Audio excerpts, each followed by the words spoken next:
because in their mind you had to crumble, you had to break, you had to disappear. But you didn't. You rose, and that rise makes them question everything they thought about power, about control, and about you. Now every time they see your peace, it disturbs theirs. Every time they see you smile, it reminds them of the storm they created that couldn't drown you. And that's the worst punishment of all, knowing the one they called weak became untouchable, and they never saw it coming. Number 11, they took a piece of your soul. But the universe took a piece of their sanity. They did not just hurt you, they took something sacred from you, a piece of your soul, not in the dramatic, poetic way people casually say it, but in the real painful sense. They took your trust, your innocence, your vulnerability, and they handled it with cruelty. They used your loyalty as a weapon. They fed off your kindness while secretly mocking it. And when they were done taking, they left you to deal with the silence, the confusion, and the emotional wreckage. But the universe was watching. And what they thought was a clean escape became the beginning of their internal collapse. Because when you betray a pure soul, you do not just walk away, you disconnect from peace, from favor, from alignment. And that disconnect is subtle at first. Things just stop flowing, the timing feels off, joy becomes harder to find, but soon it grows louder. Their sleep gets strange. Their thoughts get heavier, their spirit feels cloudy, they cannot explain it. But everything feels harder than it used to be. That is what happens when you violate someone who was divinely placed in your life, not for gain but for growth. They did not just lose you, they lost the version of themselves they were when they had you, that grounded, guided, more whole version. Now their life feels like a haunted maze. Nothing feels stable. They are constantly chasing something but finding nothing. Even the things they used to enjoy now feel shallow. Their energy is scattered. Their emotions are unpredictable. They are surrounded by people but feel isolated. That is what happens when you take from someone you are supposed to protect. The balance shifts. The soul keeps score, and it is not revenge, it is reflection. You were not perfect, but your heart was real, and they violated it without remorse. So now the very thing they tried to numb in you has awakened in them, and it will not be easy to escape. Because what they took was not just love or time, it was light. And when you steal light, your own world gets darker. They did not just lose a good person, they lost access to the kind of energy that could have elevated them, and now all that is left is noise in the mind, weight in the soul, and a quiet knowing deep inside that something valuable is gone and it is never coming back. Number 12. They thought time would bury the truth. But time became the truth's microphone. They were sure time would wash away the damage. That if they kept quiet long enough, smiled wide enough, and stayed in the right circles, people would forget what they did to you. They counted on your silence becoming your sentence. They believed the lie would settle into history as fact, and they would be safe behind the image they built.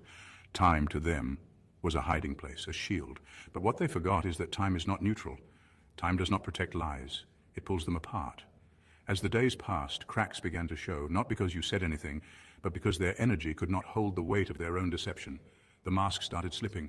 The story started unraveling. People began asking questions, connecting dots, remembering moments that once seemed harmless. And one by one, the lies they told started losing power. Even people who never met you began to feel something off about them. Their presence felt rehearsed. Their stories didn't match. Their energy felt misaligned. Time was doing what truth always knew it would. It was peeling the layers, not to destroy, but to reveal. The exposure was not loud at first. It started in the subtle way people pulled back. The change in tone when their name came up. The side glances, the tension. It built slowly, like smoke rising before the fire is visible. But now, it is undeniable. Time gave the truth a microphone. And that microphone is echoing in rooms they never expected to lose. Reputations are shifting. Trust is vanishing. And the image they worked so hard to maintain is turning into a shadow of suspicion. They are suffocating under their own performance. Not because you expose them, but because truth never stays buried forever. It does not matter how much charm, money, or social reach they have. Once the energy is off, people can feel it. And that feeling spreads faster than any rumor. They underestimated how deeply spiritual truth is. It does not need a platform to speak. It just needs time. Now they walk around with that weight, trying to control the narrative but feeling it slip, trying to stay composed but feeling it crack, and the silence they once found comfort in is now filled with the loud, undeniable sound of everything catching up to them. Time was not on their side, it was on truth's, and the truth is winning.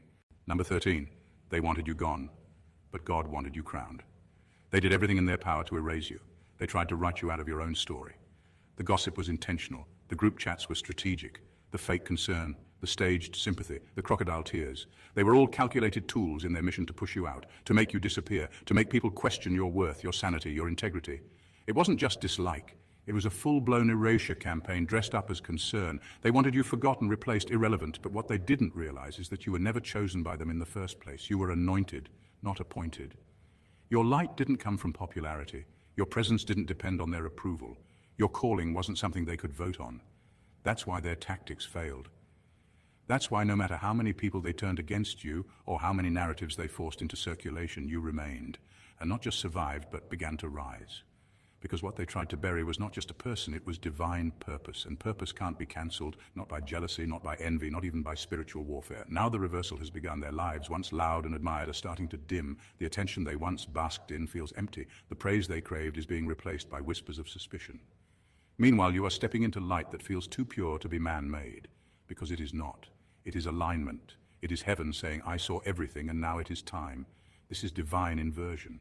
The ones who schemed are now scrambling. The ones who tried to silence you are now being silenced. The ones who wanted you gone are now being removed from rooms they thought belonged to them. And it is not you doing it. It is not revenge. It is spiritual justice moving in real time. You are being crowned in places they swore you would never enter. You are gaining support from people who were once blind to your value. Your name is being restored, not by force, but by favor. And that favor is louder than any lie, more enduring than any betrayal, and more powerful than every attack they launched. They wanted you gone, but God wanted you seen, heard, and elevated. And when God wants you crowned, no one can cancel what heaven has already confirmed. Number 14. They laughed at the wrong person, and now they're begging a silent God for help. They thought you were just another name to mock, another soul to discard. When they laughed at your pain, they had no idea they were laughing at the wrong one.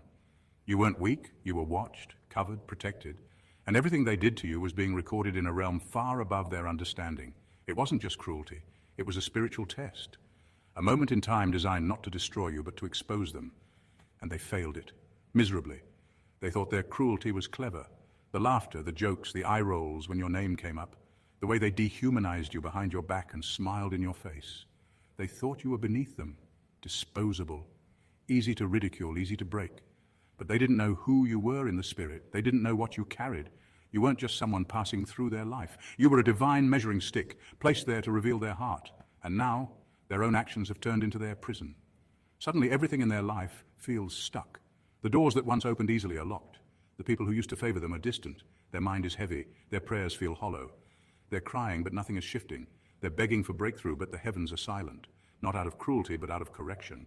Because the same God they're calling on watched them laugh at someone he anointed. This is not spiritual warfare, it's spiritual isolation, a divine timeout, a consequence. Because they didn't just mishandle a person, they mishandled a test. One that was supposed to elevate them had they passed it with humility and grace. But instead they let pride speak, they let ego lead. And now they're living inside a silence that speaks louder than any punishment. They're not telling anyone about it, but they feel it, deep in their spirit, the loss of favor, the emptiness in their wins, the way nothing satisfies, no matter how loud the applause. And the haunting part? They know where it started. They remember the moment they chose mockery over mercy. They remember how good it felt to laugh at you, not realizing they were laughing at their own downfall. You weren't the fool, you were the revealer. And now their laughter has turned into a silence they can't outrun because God's response to dishonor is distance, and nothing feels heavier than a divine absence. What they did in secret is now screaming in their reality. Every lie they told, every laugh they shared at your expense, every spiritual violation they committed out of ego and obsession, it's all come full circle. Not because you sought revenge, not because you exposed them, but because the laws of the universe and the justice of the divine do not miss a thing. They thought they were untouchable. They thought they could manipulate energy, rewrite your narrative, and hijack your destiny.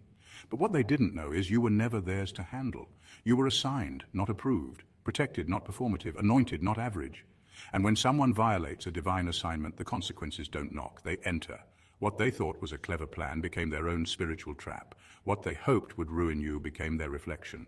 And now, while your light continues to rise with grace, they are drowning in shadows they invited in themselves.